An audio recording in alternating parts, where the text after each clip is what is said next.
یامین یہ پوچھتے ہیں مفتی صاحب، انڈور ہاسٹل میں میں رہ رہا ہوں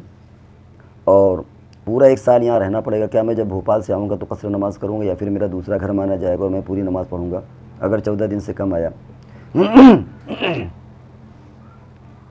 دیکھیں انڈور آؤٹ ڈور اس سے فرق نہیں پڑتا۔ سب سے پہلی چیز تو یہ سمجھ لیجئے کہ آپ نے یہ بھی نہیں بتایا میں بھوپال سے کتنی دور ہوں۔ اصولی اعتبار سے جو چیز ہے وہ یہ کہ آپ اپنے وطن سے 48 میل یعنی تقریباً 78 کلومیٹر کم و بیش تھوڑا بہت اتنا آپ سفر کر رہے ہیں، اور جہاں پر سفر آپ کو کرنا ہے وہاں 15 دن سے کم ٹھہرنا ہے۔ اگر 15 دن ٹھہرنا ہے تو پوری نماز پڑھیں گے، 15 دن سے کم ٹھہرنا ہے تو ایسی شکل میں پھر آپ کو قصر کرنا ہے۔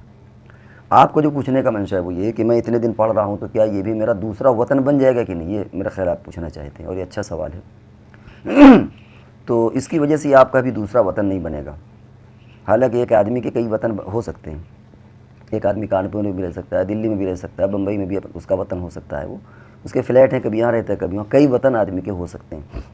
لیکن ہاسٹل کی جو زندگی ہوتی ہے اس کو وطن سے تعبیر نہیں کرتے۔ آپ جو ہاسٹل میں رہتے ہیں، اسکول میں رہتے ہیں، کالج میں، یونیورسٹی، اس کو وطن نہیں کہا جاتا۔ اس لیے آپ اگر وہاں پہنچیں اور آپ کے گھر سے 48 میل پر ہے وہ تقریباً 78 کلومیٹر اور 15 دن سے کم ٹھہرنا ہے تو ایسی شکل میں آپ کو قصر نماز پڑھنا پڑے گی، اور اگر 15 دن سے زیادہ ٹھہرنا ہے تو پوری نماز پڑھنا پڑے گی۔ ایک چیز اور ہم رک کر کے آپ کو بتا دیں کہ اس سے وہ لوگ مستثنیٰ ہیں جو ملازمت کرتے ہیں یا ٹیچر ہیں۔ وہ ابھی اس پر ایک سیمینار بھی ہوا تھا کہ جو لوگ ملازمت کرتے ہیں کسی جگہ پر، ان کا ایک وطن دوسرا ہوتا ہے، ایک جہاں پر وہ ملازمت کرتے ہیں، جہاں پر وہ سروس کرتے ہیں، رہتے ہیں یا کاروبار ہے، وہ ان کا وطن ہو سکتا ہے اگرچہ بیوی بچے ان کے نہ ہوں۔ یا جو مدرسے میں مدرسین پڑھاتے ہیں، دور دور کے مدرس ہوتے ہیں، پڑھاتے ہیں وہ اور وقتاً فوقتاً گھر بھی چلے جاتے ہیں، تو یہ ان کا وطن بن سکتا ہے، وہ تو نیت کر لیں وطن بنانے کی اگرچہ بیوی بچے نہ ہوں۔ اسی طرح کسی شخص کی امامت ہو، یہ مسئلہ امامت میں بڑا ٹپیکل ہو جاتا ہے کہ ایک شخص امام ہے، مثال کے طور پر کانپور کا بندہ ہے، بمبئی یا دلی میں کہیں امامت کرتا ہے، اب اس کے اسفار لگے ہوئے ہیں تو وہ اس کے لیے تو بڑا مسئلہ ہے کہ وہ آیا، اس کے بعد 10 دن کے بعد پھر اس کو سفر کرنا ہے، تو وہ امامت کرے گا کہ قصر نماز پڑھائے گا کہ امامت کیسے کرے گا، دقت ہے۔ تو وہ امام بھی اس کو وطن بنا سکتا ہے۔ تو امامت کا مسئلہ ہو یا ملازمت کا ہو، کاروبار کا ہو، تجارت کا ہو، اس میں اگر اپنے وطن کے علاوہ جہاں پر وہ یہ کام کرتا ہے وہاں بھی اگر اس نے وطن بنانے کی نیت کر لی تو اس کے 2 وطن ہو جائیں گے، اور اب وہ پوری نماز پڑھے گا چاہے وہ 1 گھنٹے کے لیے وہاں پہنچے، گویا اس کے وطن اصلی کئی ہو گئے۔ لیکن اسٹوڈنٹ اور طلبہ کا معاملہ اس سے الگ ہے،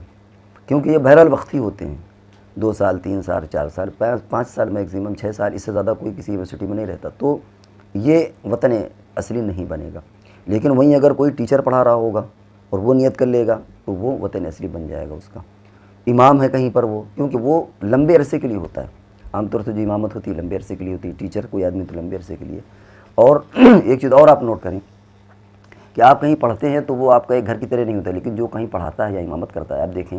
وہاں اس کی فیملی بھی کبھی کبھی سیٹل ہو جاتی ہے، بچوں کی شادیاں بھی کر دیتے ہیں، وہ وہاں رہنے بھی لگتے ہیں، فیملی بھی منتقل کر لیتے ہیں، حالانکہ ان کا اصلی وطن کوئی اور ہے۔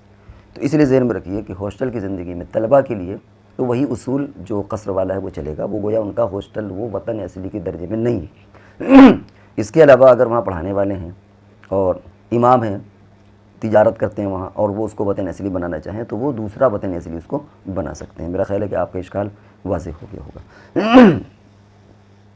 عادل رشید یہ سب پوچھتے ہیں کہ کیا ہر ولیمے کی دعوت میں جانا واجب ہے؟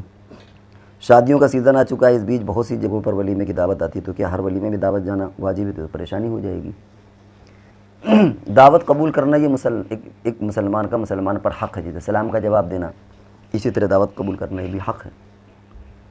تو ظاہر بات ہے کہ اس اعتبار سے تو دعوت قبول کرنا واجب ہے، کھائے نہ کھائے وہ ایک الگ مسئلہ ہے۔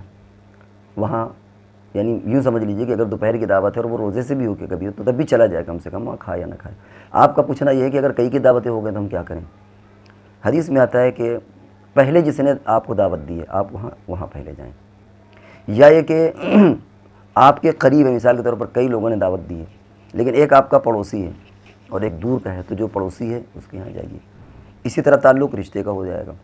ایک آپ کا سگا بھائی ہے، بہن ہے، ان لوگوں نے دعوت کی اور ایک دور کا آدمی ہے، تو اس اعتبار سے دعوت کو آپ ترجیح دے سکتے ہیں۔ باقی ایک شکل یہ بھی ہو سکتی ہے کہ ایک دن میں آپ کئی جگہ چلے جائیں، تھوڑی تھوڑی دیر ہو کر کے سب کے یہاں آ جائیں، اگر پاسبل ہو، ممکن ہو، اور ممکن نہیں ہے تو کوئی مسئلہ نہیں ہے، جو آپ جس نے پہلے پوچھا ہے اس کے یہاں جائیے۔ یہ ہے کہ جس کا گھر قریب ہے، آپ کے گھر سے دروازہ قریب ہے، اس کے یہاں جائیے. اس طرح ہم اس میں فرق کر لیں گے. اور ورنہ جو ہے، اور اگر ہر جگہ جا سکتے ہیں تو بہت اچھی بات ہے، اور اگر ہر جگہ نہیں جا سکتے تو یہ جو اصول بتایا گیا اس اعتبار سے آپ اس پر عمل کریں.